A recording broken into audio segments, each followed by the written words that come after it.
ప్రభుత్వ పాఠశాలల్లో సౌకర్యాల లేమిపై గుంటూరు జిల్లా వైఎస్ఆర్సీపీ ఎమ్మెల్యే గోపిరెడ్డి శ్రీనివాసరెడ్డి ఆవేదన వ్యక్తం చేశారు. విద్యార్థులు కనీస సౌకర్యాలకు కూడా నోచుకోలేని పరిస్థితులుండడం దారుణమన్నారు. శాసనసభలో విద్యారంగంపై చర్చలో భాగంగా మాట్లాడిన గోపిరెడ్డి శ్రీనివాసరెడ్డి తక్షణమే పాఠశాల విద్యా వ్యవస్థను ప్రక్షాళన చేయాల్సిన అవసరం ఉందన్నారు. స్కూల్స్లో బాలురికి బాలలకి ఇద్దరికి ఒకే బాత్రూమ్ లెట్రిన్ ఉండటం గమనిస్తూ ఉన్నాం. మహిళలకి ఆడపిల్లలకి సపరేట్గా మగపిల్లలకి సపరేట్గా స్కూల్స్లో ఈరోజు లెట్రిన్లు ప్రొవైడ్ చేయాలి, బాత్రూమ్లు ప్రొవైడ్ చేయాలి అని ఈరోజు విజ్ఞప్తి చేస్తున్నాం. ఇంకా చాలా స్కూల్స్లో ఉన్నాయి, ఉన్నా సరే వాటి యొక్క మెయింటెనెన్స్ కానీ ఎక్కడ కూడా సరిగ్గా లేదు అధ్యక్ష. మున్సిపల్ హై స్కూల్స్లోనే సరిగ్గా లేదు.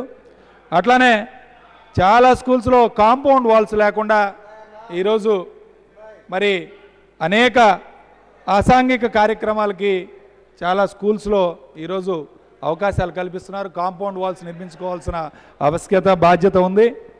అట్లానే మంచినీళ్ళు, ప్రొటెక్టెడ్ డ్రింకింగ్ వాటరు ఈరోజు చాలా స్కూల్స్లో లేక ఇబ్బంది పడుతున్నారు పిల్లలు. చాలా దూరం వెళ్ళి మంచినీళ్ళు తెచ్చుకోవాల్సిన అవసరం ఉంది.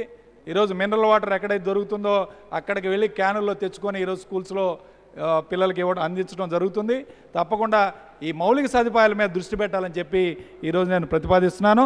అట్లానే ఈరోజు ప్రైవేట్ స్కూల్స్ వచ్చిన తర్వాత వాటి మీద ఒక నియంత్రణ ధోరణి లేకుండా కేవలం అపార్ట్మెంట్లో ఈరోజు ప్రైవేట్ స్కూల్స్ చాలా ప్రారంభించడం జరిగింది. వాళ్ళకి క్రీడా ప్రాంగణం లేదు, గాలి వెలుతురు లేక ఒక అపార్ట్మెంట్ కన్స్ట్రక్షన్లో ఎల్కేజీ నుంచి 10th క్లాస్ వరకు అక్కడ క్లాస్ రూమ్స్ ఏర్పాటు చేయటం, పర్మిషన్ లేకుండా, ప్రభుత్వం యొక్క పర్మిషన్ లేకుండా ఈరోజు చాలా స్కూల్స్ నడవటం చాలా దారుణంగా ఉందని చెప్పి ఈరోజు ప్రశ్నిస్తున్నాం అధ్యక్ష.